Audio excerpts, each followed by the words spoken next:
ফের শহরে মত্ত অবস্থায় গাড়ি চালানোর অভিযোগ। সচেতনতা আইনকে বুড়ো আঙুল দেখিয়েই চলছে এই প্রবণতা। বৃহস্পতিবার ঘড়ির কাঁটায় তখন রাত 12:30। ঘুমিয়ে শহর, নিস্তব্ধ রাস্তাঘাট। সেই সময় বালিগঞ্জ ফাঁড়িতে একটি অটোকে সজোরে ধাক্কা মারে একটি গাড়ি। খবর যায় গড়িয়াহাট থানায়। পুলিশ এলে পরিস্থিতি আরও খারাপ হয়। গাড়ির মহিলা সওয়ারি পুলিশের উপর চড়াও হন। তাঁকে সামলাতে হিমশিম খেতে হয় পুলিশকে।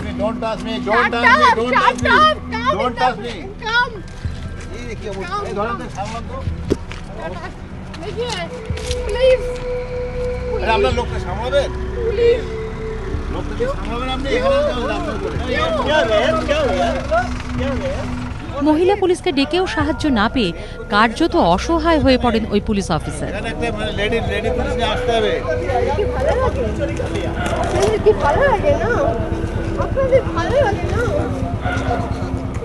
আরে এখানে একটা হচ্ছে, এখানে মহিলা পুলিশ বলছি তো আসতে হবে।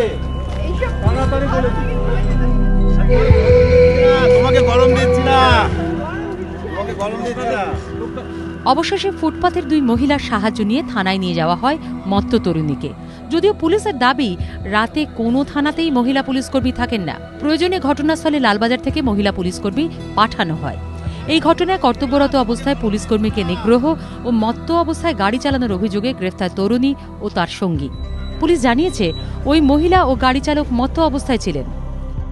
আমরা এখানে অ্যাক্সিডেন্ট খবর পেয়ে এসেছি ব্যাপারটাকে শান্তিপূর্ণ করার জন্য। এবার আপনারা তো দেখছেন, আপনারা তো বাইদি ভাই এমনই ভাগ্য ভালো, আপনারা এসে গেছেন। এটা আপনারাই দেখুন, মেয়েটাকে এসে দেখুন। আমি আপনার কি আমার কাছে ব্যাপার, সেখানে আমার কাছে লেডি পুলিশ নেই তো এখন একটু, সেটা আপনারা তো দেখলেন।